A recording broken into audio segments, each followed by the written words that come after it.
Hello, friends. Welcome back to another episode of the soon-to-be number one Seinfeld fan podcast in the world. This is Top of the Muffin To to you! you. That was exciting. Today, Jonathan Schaub, tell us about today's subject.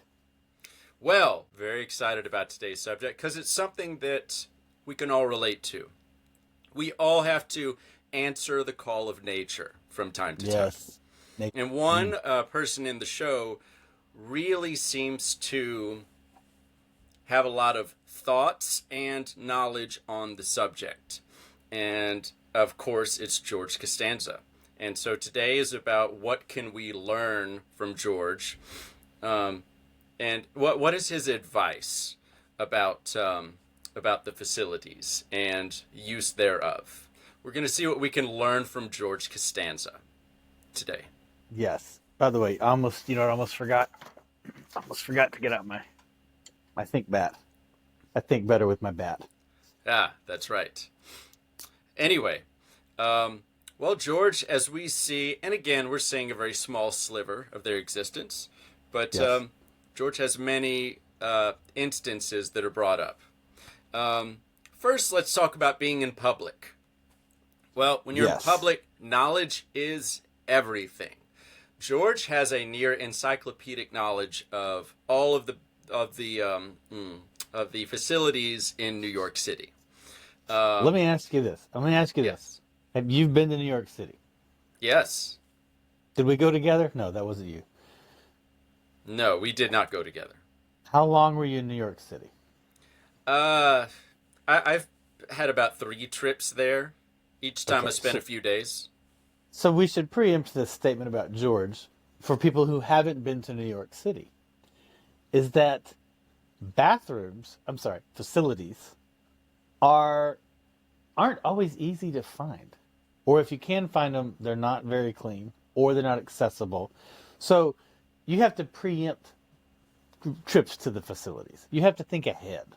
So I could completely understand if you lived in Manhattan, how you would develop the aforementioned encyclopedic knowledge of the best bathrooms. Go ahead.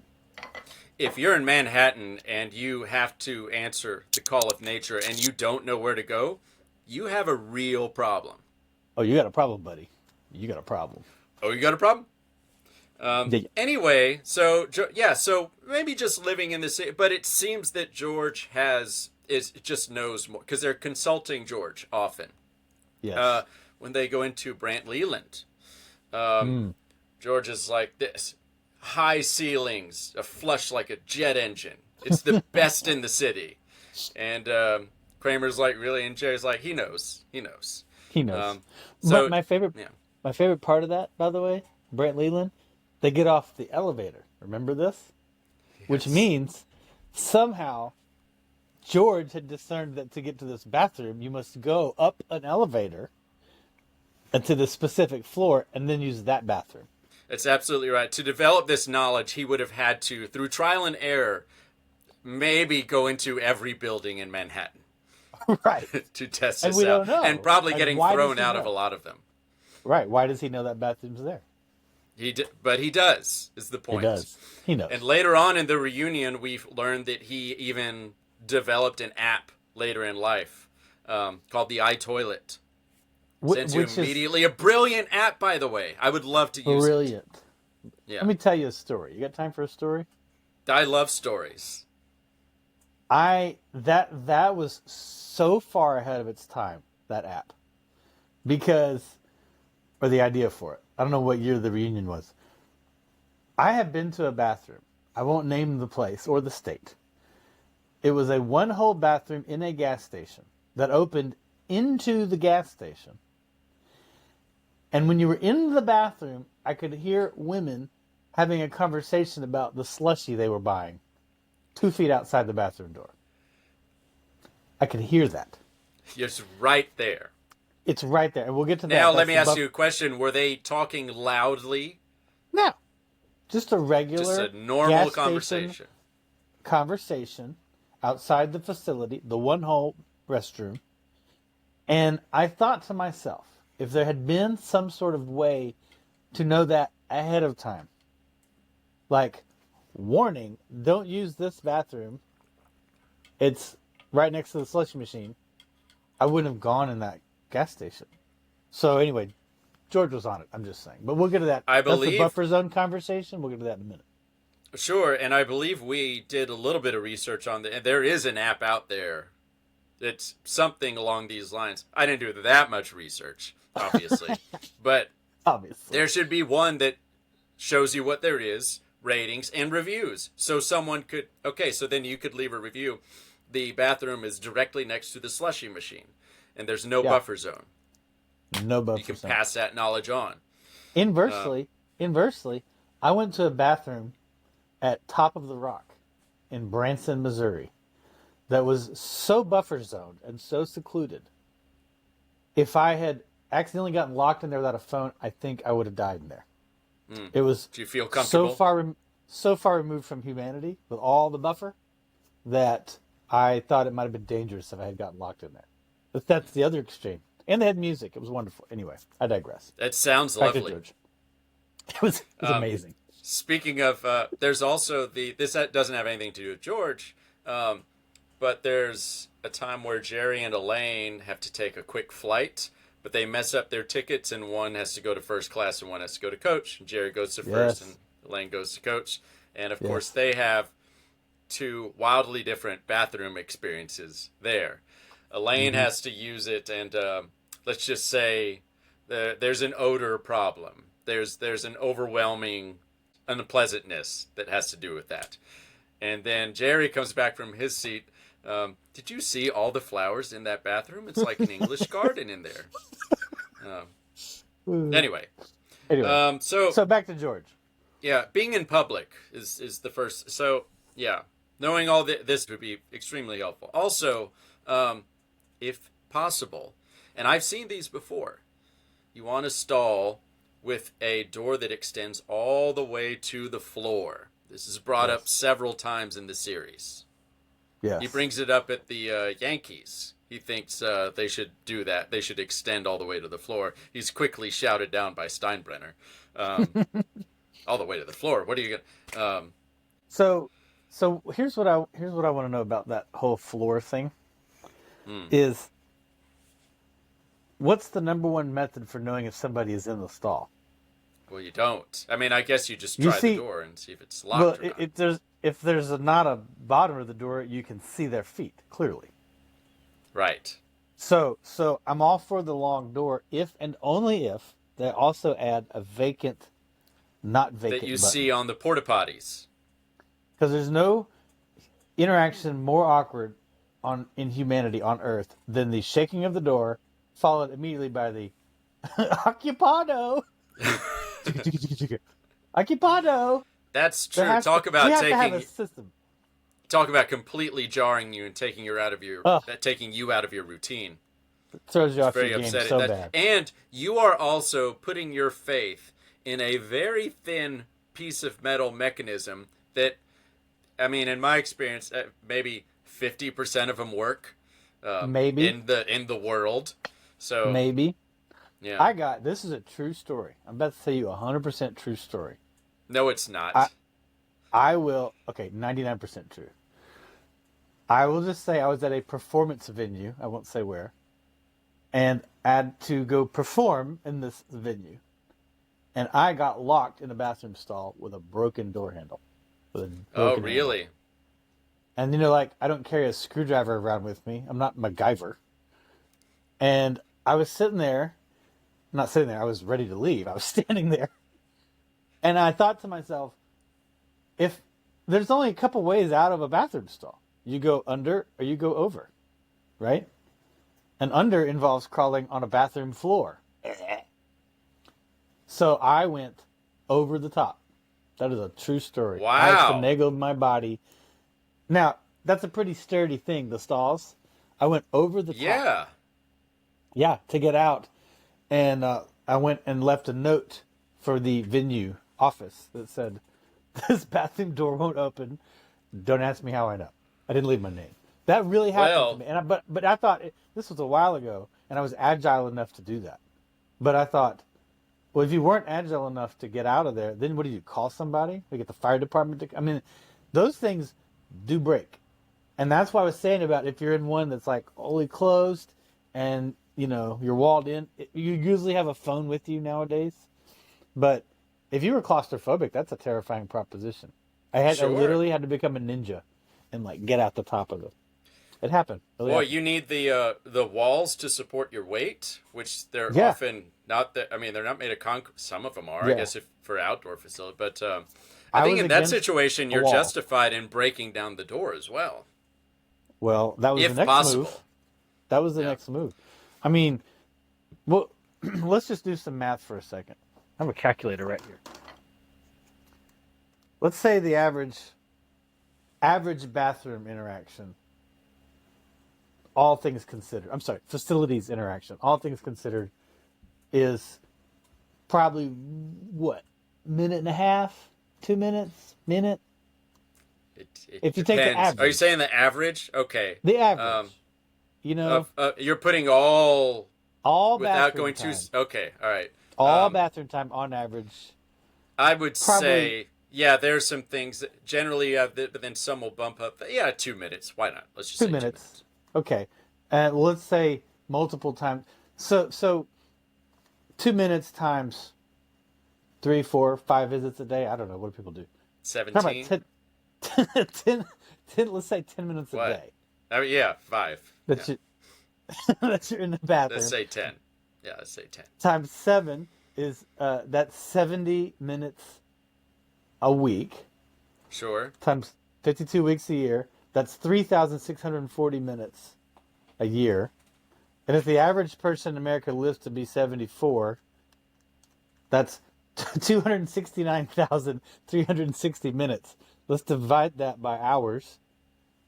Uh, that is 4,489 hours of your life spent Um, utilizing facilities. That does not include, if you just spend more time, and also doesn't include showers or teeth brushing or whatever. no, no. That's a lot of time I in guess the that's bathroom. true. And we're excluding those who, there are those out there who just enjoy time in the bathroom, in the Right. facilities, Well, they and skew the will just hang statistics. out with a magazine or a book or their phone and Yeah. Or just they're hang getting out. away from family. Yeah. So that number could vary wildly. Some people just enjoy being in the bathroom. But that's a lot of time. Have you ever done that at a party? Like you just got burned out talking to people, so you excuse yourself to the bathroom and just standing there? Oh, I mean, I use the facilities as a respite in many social situations. I would say anytime I need to get away, really, it's I wonder the how you many can. people do that. I do that. Everyone does it. I mean, if anyone needs to get away from it all for a bit, You know what? I just thought of a great business idea. We're entrepreneurs, like Kramer, right? sure. We should we should find buy all the old phone booths we could find and wrap them or something where you can't see into them. Just a privacy booth. Just a privacy booth, Yeah. and just put it in every major social place like restaurants and and you just go in there and we'll put a phone charger in there and the excuse can be that I need to charge my phone. Or you make like it's the phone booth concept minus the old phone, and they're just Yeah. everywhere. They're everywhere. You could put in a little screen that maybe just runs some news or sports, local news or weather or Yeah, sports highlights or something.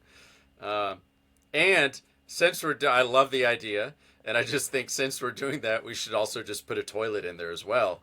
And then you can just and stay in there make longer. them portable, and we could take them to like major functions where there's no bathrooms. That's a Like great idea. festivals. Yeah. Yes, that's a brilliant idea. We'll But we call start with them. the phone booths. I like the phone booth idea. Yes, That's a distinctive, look, and there's some branding opportunities there. I saw one the other day. I saw a porta potty with a crocodile on it, and they called it a crock pot. Yeah, it's funny. I've noticed more and more brands are just puns now. It's just But here, everything is a pun. let's be very serious for a second about all this Sure. punny stuff. If porta potties or portalettes, as they call them in New Orleans, if they weren't so disgusting, There would be a very pleasant little space to hang out. Yeah, that's true. Cleanliness would be an issue because someone will say we don't put the toilet in it. Let me backtrack on that idea. It's just a privacy booth again. Let's just go to that for a second. Still, you got to worry about, you know, people coming in and spray painting the walls, or even if there's not a Yeah. toilet, some people may go and use it as a toilet. Yeah. Maybe Ooh, maybe you that's a have to be a tough little one. picky. If you don't have a toilet in there, people will use it as a toilet. So maybe you should have a toilet in there. So okay, wait, hang on. This is good. Let's get back to George for a second. Okay, I mean, I There's think only we don't need to, but no, but this is going to resolve of its own volition. George, I say momentum. momentum. George clearly has some anxiety issues, right?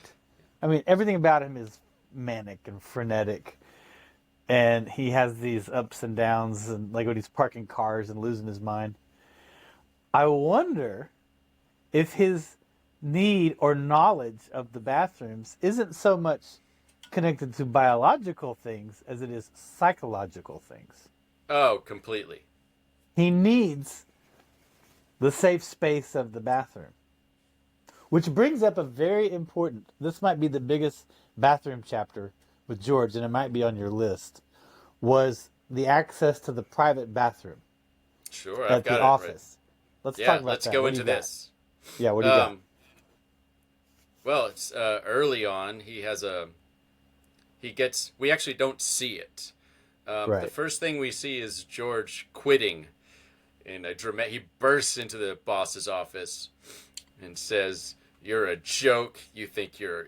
He just goes on a rant, knocks over something and says, "I quit." And then he explains it later. He says, I use the private bathroom up on his floor. Everyone uses it. And then I got a memo asking me not to use the boss's private bathroom. So he quits over this. He quits in dramatic I mean, he's furious that he can't use the private bathroom that everyone else is using. And then later, he tries to come back to work. The boss isn't having it. Says, "I'll always be a winner and you'll always be a loser." Sends him away. Anyway, over all this, George ends up going back to a party with Elaine and schemes to poison his drink. He drugs him. Okay. So this all speaks how upset he is just about not being able to use the bathroom. And on the flip side of this, later on, he gets hired by Play Now. He's faking a handicap and gets his own private bathroom. And he's over the moon. I mean, he calls it like one of the pristine private bathrooms in all of Manhattan, something like that. He invites Jerry up to try it out because he wants to show it off. So anyway, yes, it strikes to the core of who it strikes something very deep in his psyche. Okay. All right. We are really, really digging into something interesting here. Let's take a step back for a second. It's fascinating. Look at George's parents. Okay? And let's not forget, that's the house he grew up in. With the yelling and the dramatics and the serenity now! You know, all this like hysterics that George grew up in. So we can assume his childhood was totally neurotic, having parents around like that. He's an only child, right? So there's a little bit of a debate there. He does mention a brother at some point, but then never mentioned again. But anyway, continue. Let's assume he's an only child. Okay, for the most part, he's an only child. He was in the home alone. I can see how a restroom in his home growing up, a water closet could have easily been considered for him a safe space. Because it's his place to go. It's his fortress of solitude. What's the one place that literally nobody, for the most part, will come busting in while you're in there? You don't even have to look back to his childhood. We see him do this when he's preparing for he's converting to Latvian Orthodox. Orthodox. Lesbian Orthodox. Why are you doing this? For a woman. He's cramming for the conversion test and eventually cheats on it. But where does he do it? He's in the bathroom with all these books and a pencil in his mouth, and his mom is banging on the door. What are you doing in there, Georgie? Yes. Okay, yeah. So clear evidence that his bathroom, his affinity for that place is rooted in the peacefulness of it. Yeah. It's the only place he can. Wow, this got really dark, really heavy. It's safe, and it's also his office. It's where he goes to work, get thinking done. So back in the when he quit the job over the bathroom, it wasn't about the bathroom. It was about the sanctity of having his own personal space. So when they take that away, now he has this whole day, this whole work day, with no respite. It's a desert without an oasis. It's just wow, misery, and he can really never get away from it all. And so it just builds up and builds up and builds up. And before it even gets there, he knows himself well enough to quit before he explodes. Yeah. Before he's like, I can't handle this. If you're taking the bathroom away, I cannot do this job. That is interesting. That's really actually interesting. Boy, we're digging into it. Wow. Poor George. Yeah, you kind of feel for him. It's his only place he can go. Poor Biff. Biff. A couple other things that he does just to throw in there same topic. He often takes his shirt off when he goes to the office. Yes, because he comes out buttoning up the shirt, and Jerry says, "What are you doing?" He said, "I was in the bathroom." Yeah. Which, you remember? By the way, go ahead. Oh, do you take your shirt off? He's like, I take my shirt off when I go to the office, and he says, knowing you is like being in a jungle. I never know what I'm going to find out next, and I'm real scared. Or maybe it's a forest or something. Anyway, Yeah. I botched the line. So back to the psychological point is that George is totally comfortable using Jerry's bathroom. Yes, right. What are you laughing at? Well, I was going to throw something else. I have another point I want to bring up, but let's stick with Jerry's bath. No. Let's stick with Jerry's bathroom for a minute, because he's in Jerry's bathroom a lot. Which he's there all the time. You want to be my latex salesman, yeah. Yeah. So I will throw this out there because I've been in New York quite a few times, and sometimes you be in a hotel, and you always in the back of your head think, "Oh, I can use the bathroom at the hotel." Right. Like it's a safe space. Sure. And granted, if you're all the way downtown and your hotel's at Midtown, you're not going to go all the way up there to use the bathroom. But I think that's what Jerry's apartment kind of is for them. Is this we know this? It's a little home base. Of course. That they all absolutely. That they all consider it a safe space to use the bathroom. Yeah. And again, it's Manhattan, so you have it's handy. It's by necessity. You have to. Absolutely. Oh. So George, one other thing to remember. So we're getting this picture of what the bathroom means to George.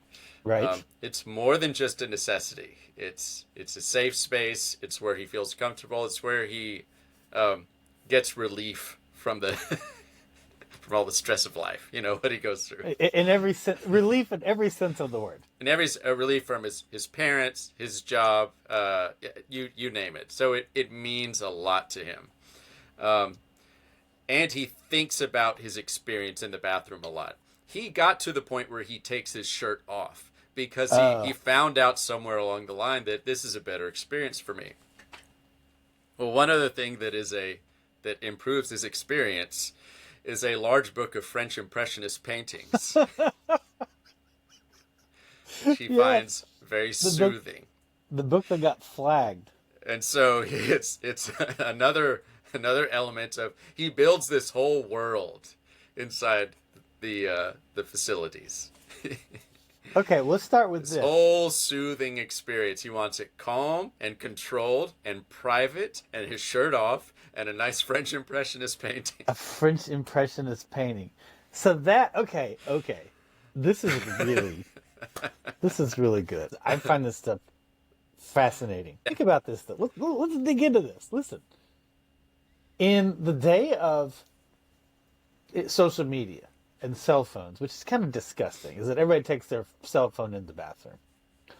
But people of a certain generation, your generation, my generation, we remember the world before cell phones and how you only had in the bathroom what you took in the bathroom as far as literature, right? And the immediacy of social media always means if you're in a bathroom, you'll have just, snippets, little, what's next? What's next? What's next? So, and it wasn't George, he was in the bookstore, right? When he picked up the French Impressionist book. That's where the bathroom was. Yeah, he's at Brentano's. So he had all these books. They could have been little books. They could have been novels. They could have been any kind of picture book. But he chose the big, thick French Impressionist painting book. Which, what does that say about it? That you said it. He needed soothing. He likes these Beautiful. soothing pastoral images, I believe is what he says. Which only a nice, gentle landscape, kind of out of focus. Nothing harsh. No harsh edges. No. Which affirms the theory that he escapes to the bathroom. He doesn't go there. He escapes there. Is there anywhere else in George's life he would rather be? I think not. I think not. I didn't know this is where this was going to go today, but it's a profoundly important place for him to be regularly, and he needs to know where and when and how, and he needs to have these, and if he doesn't have them, he freaks out. He would have like a manic episode if Do you know? And this is supposed to be a comedy podcast, but we're having a very serious conversation. People who have endured any kind of trauma, or especially childhood trauma, gravitate towards predictability. That's why they'll watch the same movies, watch the same TV shows. It's a reaction to a life of unpredictability. And so what we see in George, beneath it's controllable. Yes. So beneath all the silliness, and this is the mark of any true comedy, but Seinfeld they never talk about it. But beneath all this is some really real stuff. And that's what I'm seeing in George, is what we talked about today. I did not expect this, but it makes a lot of sense. That one space in his life. And think about, he always feels like the loser, right? Remember the opposite episode where he's like, everything I've done in life is wrong. The restroom might be the only thing he can control, or feels like he can control, which would explain why he was freaking out when he lost it. Wow. Man, what happened to him? I wonder. I don't know. It could have been anything, or it doesn't need to be necessarily one event. It can just be it could be general. Yeah. Could be overbearing parents, for example. Neurotic, overbearing parents. There's another one, and I didn't have this on the list, but just he's in an intimate moment with a lady. The buffer zone. At her apartment. Yes. And I am feeling this unstoppable force. And so, but it's right there. It's not down a hallway. It's not. Just right here there. You go. He freaks out. And so he doesn't go. He says he has a bus transfer that's only good for another hour, I think. Something. And runs away. He escapes. He leaves. He can't handle it. You want to hear my favorite buffer zone story? Again, this happened to me. Well, we all saw that episode, and almost everybody could relate immediately to the buffer zone conversation. Sure. And then you immediately question anybody who would design a bathroom without any kind of buffer zone. But this transgression happens everywhere. It happens in private homes. It happens in restaurants. It happens in gas stations. I was on a road trip one time, late at night, crossing East Texas. the like the piney woods out in the middle of nowhere. Sure. Stopped to use a restroom at a gas station. Again, with the gas stations. And there is a bathroom with no buffer zone that opens directly into the gas station. Back by the, Cheez-Its or whatever. And it's like 11:30 at night. And I thought, no harm, no foul. There's nobody here. It's late at night. In the bathroom, while I'm in the bathroom, I hear this kerfuffle outside. Like a lot of noise, a lot of chatter, a lot of, doors opening and bags being crinkled and footsteps. And I thought, what is going on out there? When I finally leave, it was a school bus with a baseball team on it. And they had a late game and they were traveling home. And they were all in line to use the one-hole bathroom with no buffer that opened into the gas station that I was in. Lucky you. So you had an audience. It was like when you walk out of the bathroom, it was like being on stage. There were like 30 people there.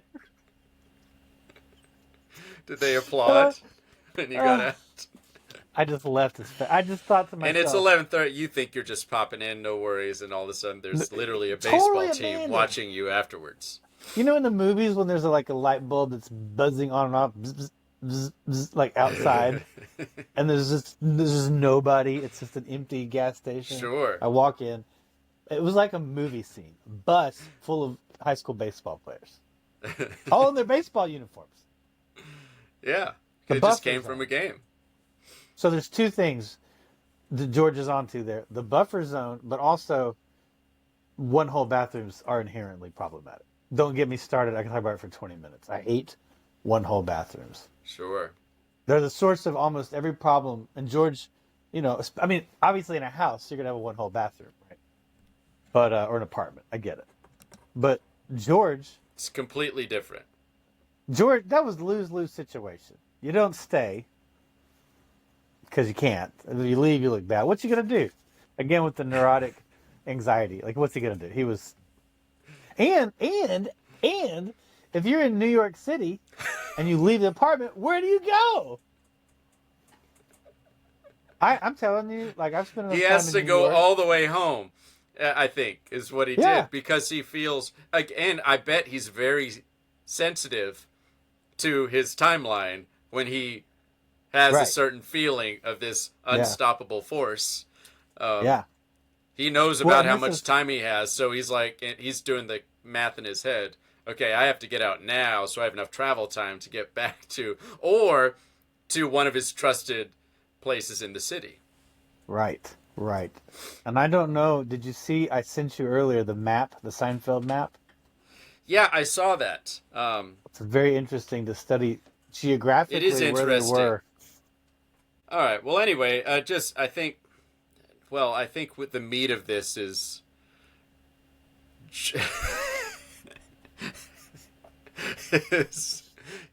this profound thing that the bathroom is to George. That's what this has become. I'll throw in the other two things that I think I just had another couple. I think they still speak to the same kind of conclusion we're coming to. But at one point he says, this is after he gets the massage from a man. Right. He's back in Jerry's apartment. He's talking about it. And he throws out, I don't even like urinals. I've always been a stall man. Yeah. And Kramer then the double take. Yeah, that's right. So he's always, that speaks to privacy, I think. And then back to our other thing, which was just Manhattan and the necessity. When he's in the gym, when he sees a drain in the shower, he just goes. And he gets caught by the other guy who Elaine is interested in. And there's the whole thing about, is it that you don't want him to know that you have a friend who pees in the shower? But again, excuse me. Again. Your walls There's an are earthquake. closing in. There's an The walls are earthquake going closing on. in. Literally. Austin is very famous for its... Why did that happen? Okay. All right, we're good. You know what? Doesn't it just feel like the walls are closing in on you sometimes? But anyway, he's in Manhattan, and his explanation is later. Oh, why couldn't you have waited? I saw a drain. It's all pipes. What's the difference? So Anyway, the urinal thing. Okay, about that is, I think to some extent, maybe I'm speaking out of turn, but if you talk to women who don't go to men's restrooms, they think it's such an odd setup. That you're just all standing there next to each other, and yeah. I would agree. It's a strangely From an bizarre outsider perspective, sure. Yeah. Yeah, it's a weird setup. So it kind of speaks back to George's anxiety, his social anxiety. Do you talk? If you talk, then you're having a really weird conversation moment. If you don't talk, it's awkwardly silent. So I'm kind of with George on that. I could see kind of just passing up the urinals again, just to be in your own little space. Sure. Don't bother me, don't talk to me. Sometimes you don't have a choice. And also there's the different types. There's all sorts of urinals. There's the tiny urinal, then there's the long urinal that goes all the way to the floor. There's the trough style urinal. Yes, at the baseball stadium. Right. And yeah, either way is awkward. When someone talks to me, it feels very awkward. I kind of don't want them to. What a weird time to talk. And if you talk all the time and you're just standing next to each other silently, that's also awkward. Yeah. I think for me, there's always a little moment of panic especially if it's somebody you know, because you say to yourself, I have to think of something to say. And then you just say the first dumbest thing that comes into your mind to occupy the next 30 seconds. Yeah. I had I don't know if I should. I had a friend who handled this the best way possible. Whenever you're in that situation, especially if it's a public restroom situation, but you're next to your friend, but the restroom is still filled with other people, like at a sporting event, for example. Right. You come in during halftime and it's just full. He would always kind of sidle up next to me a little bit closer. No. And then loudly comment on how impressed he was with me. So that now everyone else in the place doesn't know that we know each other. And from their perspective, someone just walked up to me and do loudly. You remember? I don't know how to say his name, but do you remember a certain person in the band where we grew up that was also a drum major? That we were at Disney World. I don't know if you were there for this. Oh, I know the person. And the Indiana Jones show ended. Da, da, da, da, boom, and the lights went out. And 1 second later, he screamed at the top of his lungs, "No, I will not make out with you! No! Ew!" And Brilliant. the whole... Brilliant and everybody timing. turned around and looked at him. And to this day, that was still one of the funniest things ever. And I don't know what prompted him to do that. There is a picture that I have somewhere. I don't remember if you are in this picture, but it is a lot of our friends from I think we were out at Jimbo's place. Jimbo. And we're just out in the country around a fire. Wait, I think I know this story. But forgot how this evolved to this point. But sometimes we had a tradition where all the guys would just go out and there's no bath. This is the opposite of what George would do. When you can go at any time and have your own private time, we decided 8 of us would all go at the same time and just line up as if we were at a wall full of, urinals. And I was not. There's a picture of all of it from behind us, of all of us just standing, and you can't tell what's going on if you're not there. But right. Yeah. I can't remember if you're in that picture or not, but I don't if remember you're that. not in it, you will know every single person in that picture. Isn't that fun? I will say this. uh, We're getting really off subject here, but this is funny. When I grew up, like out in the country, you know this, and that's something I loved about camping was that the bathroom was everywhere. You talk about sure. no social restrictions at all. The forest was the restroom. It Yeah. was it was actually a thing of beauty. It's It's a so New York City. beautiful thing. It's a It beautiful is. thing. You're communing with the ancestors when you do that. New York City is the opposite, the total opposite of that. It's the That's right. most constrictive bathroom social structure in the universe, unless you're an unhoused person, and then you just go on the street. But I mean, think about. I've thought about this. I'm reading a book right now. Actually, right here. I'm reading a book about Quanah Parker, the Oh, famous I Comanche know that chief, book. Yeah, I haven't read it, and but yeah, well, something they talk about, and this is like a very serious subject though, is that the Comanche culture, it was just a free for all. There's no rules. You just go and just do whatever. And I was reading that very serious book. I actually thought that. I said, could you imagine going your whole entire adult life and the bathroom or the restroom is just everywhere? and it connects you to nature each time. Yeah. And at no point in your entire adult It's life, called answering the call of nature. nature, it's fundamental. It's fundamental. But I thought about the whole culture, and even maybe even settlers, I guess. But that was never. We've all been in a car, and you're like, "Ugh, I gotta go," and you're like desperately looking for a place to stop. They didn't know that. They didn't know that feeling.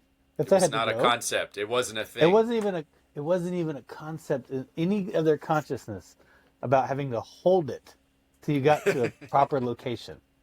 Can you imagine? What a time to be alive that would have been.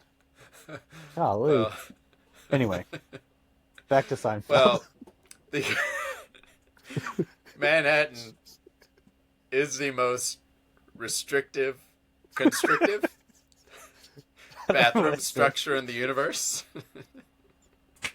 Am I wrong? You're not Am I wrong. wrong? You're not Hey, wrong. have you been on a subway? What? There's no bathrooms, and if they are, you darn sure don't want to use them.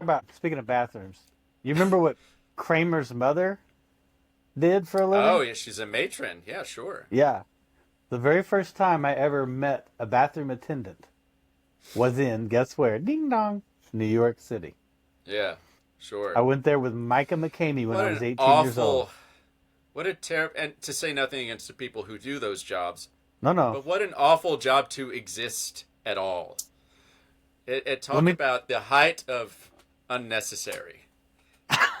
It's a prestige thing because this was at the Waldorf Astoria. Tell Uh, you what, George would not like that.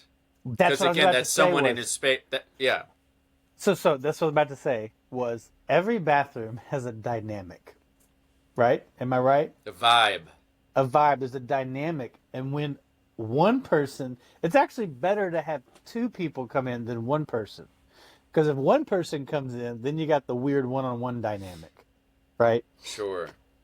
So the bathroom attendant, though, totally skews that formula because they're always there. They're always the one person, right? And it's a Yeah. very awkward social dynamic. So I can think George would absolutely despise the attendant. Not personally, just the the having a person there. Like what a Completely. weird thing that is. And then of all Completely. things, Kramer's mother was a whatever they call them, attendants. Matron, I think is what it was. Matron. Yeah, and they hand out Yeah. like they have little colognes and chocolate. I don't know. I'm not a fan. I think I speak on behalf of George. I want no interaction at all. No, At no. any point when I step into the bathroom to when I leave the bathroom. We don't Yeah. I don't want your help. I don't want you handing me anything. I don't I want want advice. to have my routine. That's what I'm there to do. Is my thing. And I don't want you Well, intruding on any step of that process. that would explain why it was so fundamental to George's existence that he had the private bathroom at work. Because also, if you don't have a private bathroom, you're dealing with somebody else's schedule, somebody else's That's bathroom right. schedule. He hit the jackpot. That was the ultimate for him. That's why he was so willing to stay there after they find out that he wasn't handicapped and everyone hated him. And then they boarded up his office and filled it with asbestos or whatever. He was willing to crawl through the vents to get there. Because once he had that, he's clinging for dear life with his claws to hang on to that private bathroom. I love the part when he brings Jerry up to see it. And Jerry walks up to a urinal and says, "May I?" And George with his hand goes, "I insist." George was proud of it. He was proud of it. He was over the moon. It was an accomplishment. Yeah. Boy, that would be something. I've never been that successful. He had one of those high toilets. He felt like a gargoyle perched on a building. I get it. I would love in Manhattan. I would take a trip to New York City just to use a bathroom, like where you can like look over the city with that sort of. Oh my God, be amazing. Let me tell you, the best bathroom I've ever been in, or the worst bathroom I've ever been in. I want to say it was in Oklahoma City, and one of our 2 or 3 listeners might know this. This is a real place where you go, oh, where's the bathroom? Oh, it's down there around the corner. And it's a one-hole bathroom, and you go in, hand on a Bible. One whole wall of the bathroom is one of those mirrors, the see-through mirrors, where from the dining room area, it looks like a mirror. But from in the bathroom, you can see into the dining room area. You can look out, but they can't look in. Like Yes. a police interrogation room or something. Floor to ceiling. It's not even like, oh, it's part of the wall. It's the whole wall. And right there behind this wall is the toilet. And while you're doing your business, you can stare into the restaurant at people chatting and eating dinner and talking. It was the most weirdest experience I've ever had in a bathroom. I was about to say, you like that? I don't know if I would necessarily like No. that. No, I didn't like it. That's what I'm saying. It was the best experience or the worst experience. Oh, okay. I get that. Sure. And what I mean is, how many times do you remember using a bathroom? Because you would have to keep telling I would have to keep telling my brain, they can't see me, they can't see me, they can't see me. Right. Because logically, I'd be like, they're looking right at me. I'm not going to, there's a window there. I can't do this with people. It was hilarious. Yeah. It was hilarious and awful at the same time. Yeah. And I get the funny side of it. Yeah, brilliant. Memorable, quirky, but I'm thinking of it in the context of George. Like, he would have probably not, because again, that's invading the mental safe space. I also have a similar real bathroom experience that George. So, in Austin, so I played in a jazz band for years. We did a lot of weddings. And one venue that we went to multiple times is called the Headliners Club. And the Headliners Club is in downtown Austin at the top of the Chase building, I think is what it is. But it's kind of it's definitely not the tallest skyscraper by any means, because Austin, the skyline is really developed. But it's a tall building. And it's at the very top. And we played several weddings here. And they have a bathroom on the top of that building where there are urinals. And then above the urinals is just a window out into the entire city. And you're just looking out, and it was often you're just seeing this beautiful, you see Town Lake, Colorado River flowing through downtown Austin and all the lights, and it's beautiful. And it's pristine bathroom, perfectly clean, like it's a very nice bathroom. But you are looking on the city. And it almost feels as if you are doing your business on the city. You are, because it's all heading, because you're on top of it, right? And it's heading downward. And so it's a beautiful thing, but it's a strange connection with the city of Austin when you do that as well. Well, you remember earlier we were talking about the Comanche, oof, the Comanches and the settlers. That's something they never could have envisioned. Like Yeah. go 300 feet up in the air and do your business. Yeah. Wow, No. I love that. It's So beautiful. okay, If you're ever in town, you should try it. okay, I will. And a flush I'll like a take jet engine. Woo! All right, so let's wind this up because I gotta move on to the next exciting thing I have to do today. But this is what we basically figured out today was that Feels like we could go George's on a lot longer, but okay. probably. Basically, No, the that's conclusion is that George's intimate and encyclopedic knowledge of bathrooms is rooted in a deeply needed psychological connection to safe space and escaping his anxiety and the harshness of his existence in Manhattan. I think, yes, exactly. I don't even think we uncovered everything today, but we definitely learned a lot about what the bathroom means to George. Well, let's have a part 2 later because I'm not even close to being done talking about this. Yeah, exactly. All right. Thank you, Winston. Yes. Top of the Muffin. Another episode of Top of the Muffin to you. To you. We'll see you next time. All right.